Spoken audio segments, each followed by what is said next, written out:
Să trăiți, fraților, bun venit la o nouă ediție, emisiunea cu numărul 15, iată-ne în noul an 2026.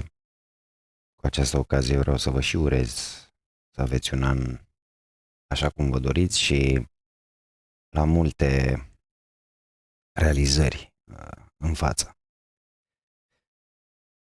S-au întâmplat foarte multe lucruri recent în fotbal, foarte multe lucruri și la sfârșitul anului și la început de an. E vorba de demisia lui Ruben Amorim și a lui Enzo Maresca de la Manchester United, respectiv Chelsea. Au fost și niște rezultate destul de complicate pentru aceste echipe, mă rog, mai mult pentru Manchester United decât pentru Chelsea, dar iată că s-au produs niște schimbări și cea mai recentă schimbare de aseară și eu personal nu m-aș fi așteptat este demisia, cred, a lui Xabi Alonso de la cârma madrilenilor. Deci Real Madrid nu știu dacă l-a demis sau dacă l-a făcut cumva să-și dea demisia sau dacă a vrut el să plece. Asta e un lucru pe care nu știu dacă îl vom ști vreodată sau poate la un moment dat ne va spune chiar el într-un interviu. Dar hai să trecem puțin prin meciurile din acest weekend, să avem timp să discutăm mai multe despre aceste schimbări. În momentul de față, ceea ce este sigur este că Arbeloa îi va lua locul lui, i-a luat deja locul lui Xabi Alonso ca antrenor interimar. Arbeloa, care era numit Iuda de către Jose Mourinho pe vremea când era la Real, din ce am înțeles, făcea parte dintr-un grup de jucători care destabilizau vestiarul și a fost unul dintre oamenii care practic au ajutat la demiterea antrenorului portughez. O cârtiță, cum i-ar fi spus el, dar să vedem cum se va descurca meciurile următoare. Campionat, nu știu cât de greu va fi în următoarele meciuri, pentru că da, etapa asta Barcelona, Real Madrid, Bilbao și Atletico Madrid nu au jucat în campionat. Au fost mai puține meciuri, așa că vor trebui să recupereze. Dar hai să începem mai întâi cu etapa de Bundesliga, care a început promițător cu un 3-3, Eintracht Frankfurt cu Dortmund, Union Berlin cu Mainz 2-2, scoruri foarte, foarte mari. S-au marcat foarte, foarte multe goluri, după cum puteți să observați în această etapă. Heidenheim 2-2 cu FC Köln, Freiburg 2-1 cu Hamburg, Bayer Leverkusen pierde acasă, neașteptat, aș spune eu, cu Stuttgart 1-4, Borussia Mönchengladbach, iată, s-a pus pe picioare bine, reușind să învingă acasă pe Augsburg cu 4-0 și ceea ce practic a fost un măcel, Bayern Munich contra celor de la Wolfsburg 8-1. A reușit să dea 8. Am văzut așa printre picăturii secvențe din meci, nu păreau foarte motivați cei de la Bayern, dar iată, cu toate acestea au reușit să dea 8. Bine, Wolfsburg nu este printre cele mai solide echipe din Germania. Hai să vedem și cum stau lucrurile în clasament în Germania după această etapă, cu Bayern la 11 puncte de ocupant al locului 2 Dortmund, pe 3 Leipzig, Bayer Leverkusen pe 4, Stuttgart, Hoffenheim, Mönchengladbach abia pe 10. Două înfrângeri. Interesant. Ultimele clasate sunt St. Pauli, Heidenheim și Mainz. Ajungem și pe la italieni, unde Am fost dezamăgit, sincer, fiind un fan al Milanului. Am fost dezamăgit în această etapă, dar să începem totuși cu începutul. Udineze cu Pisa, scor 2-2. Como reușește să egaleze pe final sau, dacă nu mă înșel, a fost invers. O secundă, pentru că chiar Como este una dintre surprizele campionatului și da, a egalat în 94 Como cu Bologna. AS Roma se impune acasă 2-0 solid cu Sassuolo. Atalanta de asemenea, același scor cu Torino 2-0. Lecce e întoarsă de Parma după ce gazdele au înscris, au condus și au primit un cartonaj roșu, apoi Parma a egalat și a reușit să-și întoarcă rezultatul. Lecce primind încă un cartonaj roșu. Fiorentina cu AC Milan, meci slab făcut de milanezi, de rosoneri, meci care Fiorentina a început un pic să-și mai revină, dar tot cei de la Milan au dat dovadă așa de oarecare lejeritate și mi se pare că l-am auzit pe Andy Sănescu spunând că se vede că nu mai are cine să-i bată pe cei de la Milan, că Ibrahimovic e prin vacanțe, e tras de câini, Sania, da, într-adevăr, în ultimele două meciuri Milan a făcut două egaluri destul de grele, greu de digerat, având în vedere situația echipelor adversare, dar să vedem, da, să vedem în continuare ce se va întâmpla. Lazio câștigă la Verona 1-0, Inter cu Napoli, un derby sau derbiul acestei etape 2-2, Inter a condus de două ori, a jucat foarte bine, mie mi s-a părut că a dominat, am văzut aproape integral meciul, a dominat din punctul meu de vedere, nu pot să zic că a forțat, pentru că putea să forțeze să mai înscrie un gol atunci când conducea 2-1. A fost un meci echilibrat, dar cred că a dominat. A avut cele mai multe. A jucat mai bine Interul. Conte a fost și eliminat și iată, meciul s-a încheiat cu scorul de 2-2. Și aseară Genoa câștigă acasă cu Cagliari, scor 3-0, echipa lui Șucu, iată 3 puncte importante. Și Juventus un 5-0 cu Cremoneze, destul de sec, dar o victorie bună pentru juventini. În clasament, Inter este pe primul loc, la 3 puncte de AC Milan, Napoli pe 3, Juventus a urcat până pe 4, Roma pe 5, Como, iată, pe locul 6, Atalanta, Lazio, ultimele 3 echipe fiind Fiorentina, Verona și Pisa. Dar Fiorentina dă semne de o ușoară revenire și vom vedea într-adevăr dacă va reuși să se pună pe picioare, să se salveze. Cel mai probabil se va salva de la retrogradare, dar vom vedea cum evoluează lucrurile. Să trecem și prin La Liga, etapă care a început, cum spuneam, fără cele 4 echipe de la Jeddah, din Arabia Saudită. Sociedad se impune în deplasare la Getafe, scor 2-1, o victorie bună pentru Real Sociedad. Oviedo cu Betis, scor 1-1, un pic neașteptat pentru acest meci. Mă așteptam sincer ca Betis să se impună. Villarreal trece fără probleme de Alavés acasă, scor 3-1. Girona în victorie cu Osasuna, scor 1-0. Valencia egal cu Elche.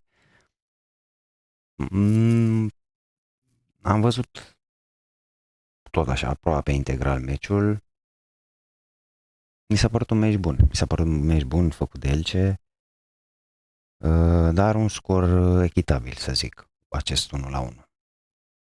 Rayo Vallecano 2-1 cu Mallorca acasă, toate golurile s-au marcat în prima repriză, deci a doua repriză a fost așa mai mult o bătaie pe ocazii, să spun. Levante cu Espanyol 1-1 și în ultimul meci Sevilla acasă a pierdut cu Celta Vigo, scor 0-1. Clasamentul stă în felul următor: Barcelona pe primul loc, Real Madrid pe 2, Villarreal pe 3, Atletico Madrid pe 4, Espanyol și Betis pe 5 și respectiv pe locul 6, Celta Vigo pe 7, ok. Ultimele 3 echipe fiind Valencia, Levante și Oviedo. S-au disputat și o sumedenie de meciuri la englezi în 32.000, cum s-ar spune, în FA Cup. Wrexham, iată, trecem de Nottingham Forest la penaltiuri după un 3-3. Echipa lui Ryan Gosling reușește să se impună și alte meciuri de menționat ar fi victoria incredibilă a lui Macclesfield, echipă cred că de Liga 6, dacă nu înșel, echipă cu care plecam cu ochii închiși în Football Manager pentru a începe cariera de antrenor. Învinge pe Crystal Palace, deținătoarea trofeului, 2-1, echipa antrenată de fratele lui Wayne Rooney, iată, se impune, e istoric, dar probabil o să fie executată rapid în următorul tur, probabil. Sunderland, o altă victorie importantă, merge mai departe și ea, învingând în deplasare pe Everton cu 2-1. În rest, Newcastle trece la penalti de Bournemouth. Manchester City, da, într-adevăr le-a dat cu 2 cifre celor de la Exeter, 10-1.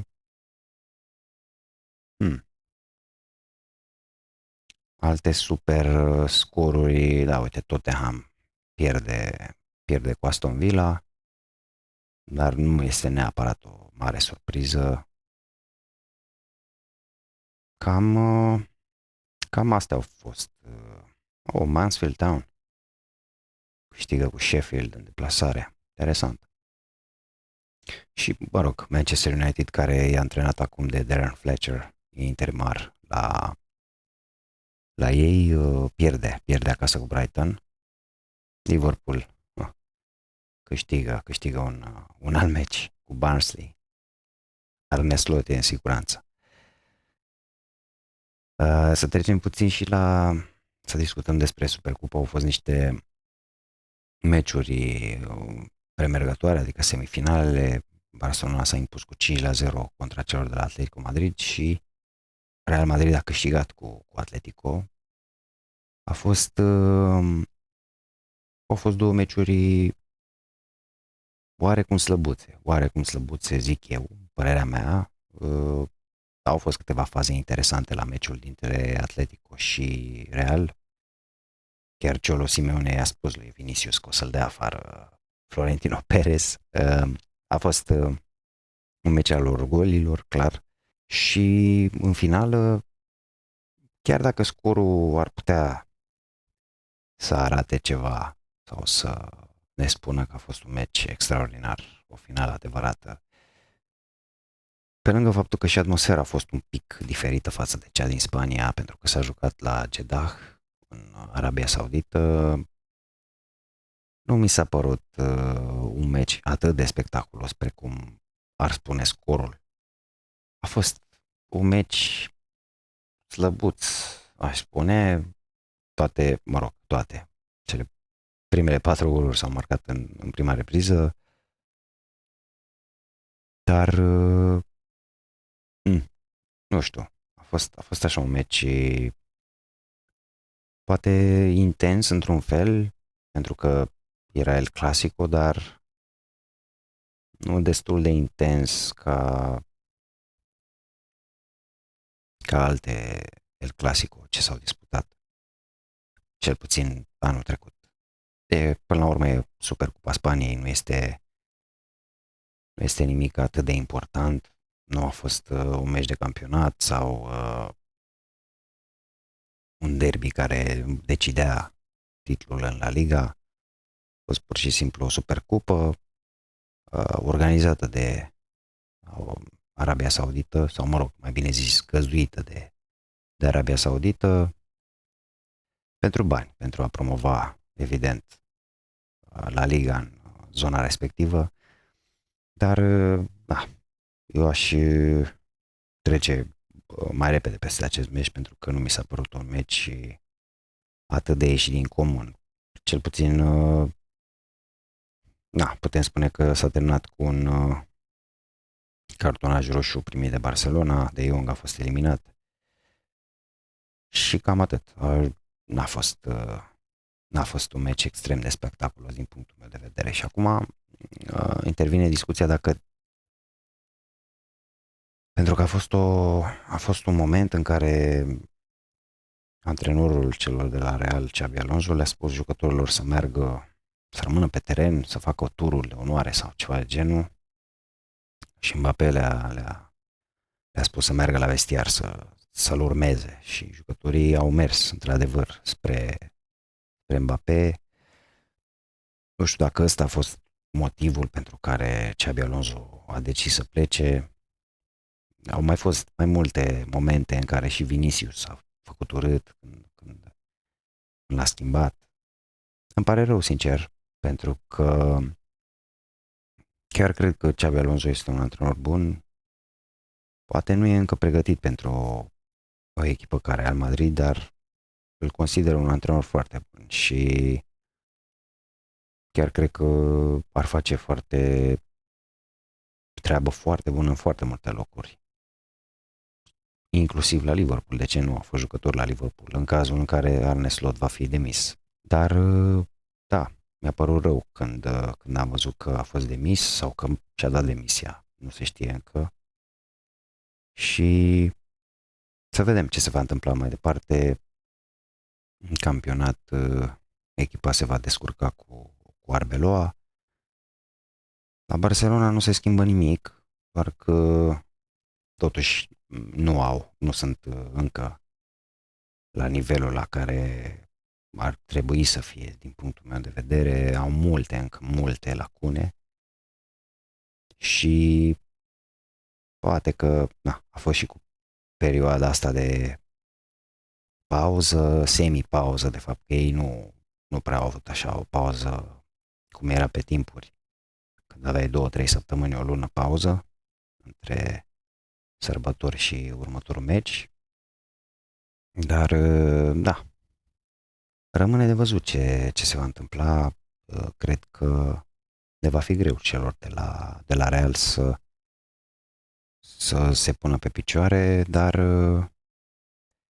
așa a venit și Zidane, să ne amintim, tot de la Real Madrid Castilla. Bine, evident nu comparăm numele Zidane cu Arbeloa, dar fără experiență foarte mare în antrenorat, a reușit totuși echipa, într-adevăr, să aducă acele Champions League-uri și titluri. Problema este că nu mai este o echipă ca atunci. Atunci chiar era plină de vedete și echipa juca de una singură, dar în momentul ăsta nu mai este la fel. Echipa este foarte slăbită, este slabă și calitativ din punctul meu de vedere și probabil se vor mai mișca anumite lucruri în această perioadă de transferuri din ianuarie, dar nu prea e cum să îndrepți atât de multe. De obicei, în ianuarie, transferurile sunt pentru anumite cârpeli, cum s-ar spune. Nu sunt transferuri bazate pe o filozofie, sunt transferuri emoționale de multe ori, transferuri în urma rezultatelor din prima parte a sezonului, când ești nevoit poate să faci anumite schimbări rapide, dar nu e în calcul și ce se va întâmpla la final de sezon. De asta foarte multe sunt împrumuturi. Cum a venit și cred că Joao Cancelo de la Arabi s-a întors la Barcelona, din ce mi-amintesc sub formă de împrumut. Deci sunt foarte multe lucruri pe care poți să le faci în ianuarie, doar că nu, nu prezintă o gândire amplă asupra următoarelor sezoane, să zic. Nu prezintă o oarecare cursivitate și nu prezintă o oarecare viziune în ceea ce privește cum va arăta echipa în următoarele sezoane. Însă, da, se pot face astfel de cârpeli. Real Madrid poate are nevoie de astfel de cârpeli și vom vedea.